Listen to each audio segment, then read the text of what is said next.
Welcome to Tesla Talks. You're in Tesla. Let's talk Tesla. GG gang, I hope everyone's doing well. Happy Tuesday. Now, this is about the fifth time I've tried recording this, and my storage battery or my mic or something's been off or whatever. But I'm going to try to repeat what I've said here because I think it's important. Why is Tesla stock continuing to rally here? Up 1.55% again today. Yesterday up about 6 to 7%. Is the Tesla stock rally back? And I think there's a couple of key pointers here that we need to keep in mind here as we approach back to school season, but also namely an event tomorrow that I think will dictate where Tesla stock goes here in the short term. Now first, hit like, hit subscribe, do all those things. Leave me a comment down below where you're tuning in from. Remember, live streams will be back. I know I've been getting a few messages here and there about live streams and if they'll be back, they will be back. I just need to get out of my summer schedule a little bit. So just hit subscribe, hit the notification bell for that. I was debating going live this morning, but then I was like, on really short notice, I know I'll probably get 200 or 300 people, but I should probably do a bigger, I should probably at least give like an hour before I go live. But anyways, 235 sitting on Tesla, up 1.64%. What's interesting about Tesla is this. Tomorrow, Nvidia reports earnings. And if you go back to last quarter, what happened? Well, Nvidia reported earnings last quarter, and if you remember, it went up an ungodly amount after hours, like 20 some odd percent.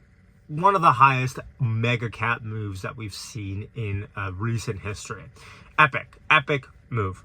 Now, Nvidia going up that much, if you remember, Tesla was kind of left out of that rally party for a long time. That AI, Nvidia, stock market rally party, Tesla was left behind.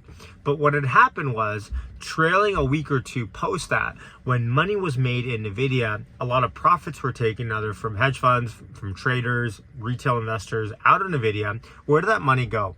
It went to Tesla. Because if you look at how Tesla performed a week or two after that, that's when Tesla really started to show its strength. And so the reason why Nvidia is important tomorrow, and first of all, I should just highlight, the reason why Nvidia is important at all is because Nvidia is actually a pretty decent proxy for Tesla stock for Wall Street. Number one, they both have very high betas. So when the S&P 500 goes up 1%, Tesla stock usually goes up 2%, and vice versa on the negative side. Same with Nvidia. But also, Nvidia also has the same kind of PE curve phenomenon, where if you look at the trailing PE, Nvidia will be quite high, a couple hundred, right? But if you look at the forward PE, it's quite shrunken down, 40, 50.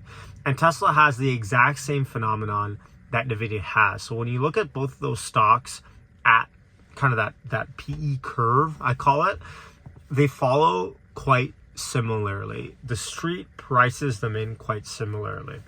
Now, Tesla bulls will argue, look, yeah, Nvidia is priced in way more at a premium than Tesla is, and sure, but my point here is simply that tomorrow when Nvidia reports earnings, I think it'll give a really, really good gauge into the market. If Nvidia says, and they backtrack it all on their revenue projections from AI, it could get ugly. Now, the level for Tesla to watch is 242. That's the level I'm watching.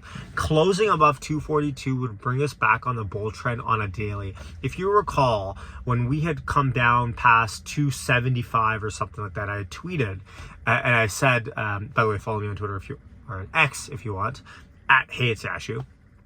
I had posted, I guess, I was going to say tweeted. I tweeted that we have officially fallen off of our bull trend on the daily. Actually, I posted it on our Discord, on our GG Gang Discord, which if you want to come in, feel free to. Patreon.com/hitthatbed or become a YouTube member at $5 a month or more, and that'll get you in. It's pretty much a cup of coffee a month, and we have an amazing community in there. Trust me, it's not me, it's our community. But I had posted 275 or something like that. We had officially fallen off. Until we can reclaim this level, we are officially in a downtrend. And we have been in a downtrend for the last month following those indicators.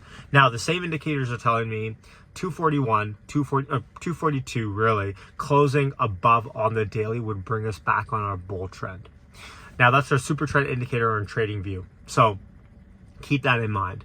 As we sit here at 234.27 on Tesla, it's within a stone's throw, but I expect there to be some resistance here as we talk about these levels to break, especially on the daily, especially considering the big pump up Monday that we have. Remember, I just want to highlight here for a quick second. If you do any sort of options trading, just be very, very careful with Monday pump ups, right?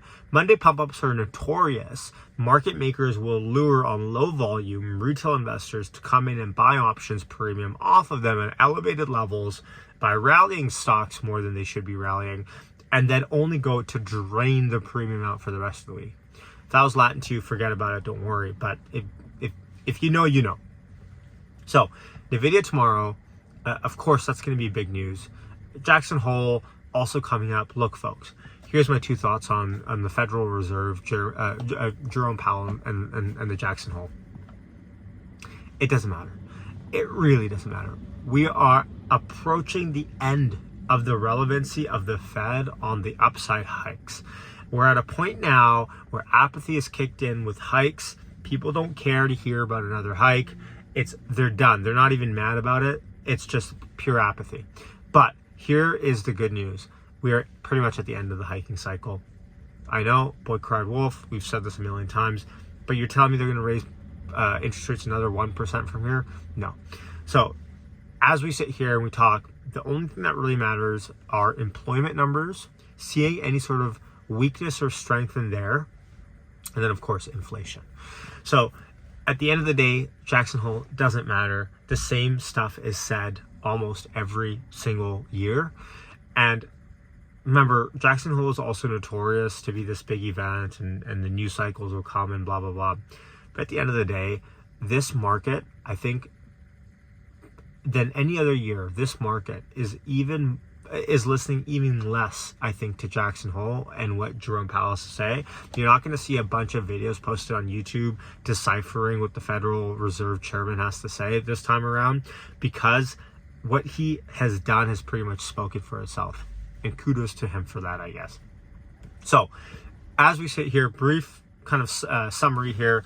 242 sitting on Tesla is the level to break to at least on the daily, to start breaking into a bull trend again.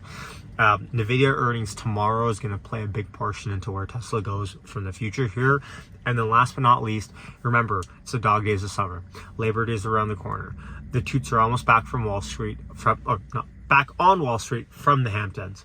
And remember, with that will come volume. When volume comes back to this market, we'll get better pricing. If there's certain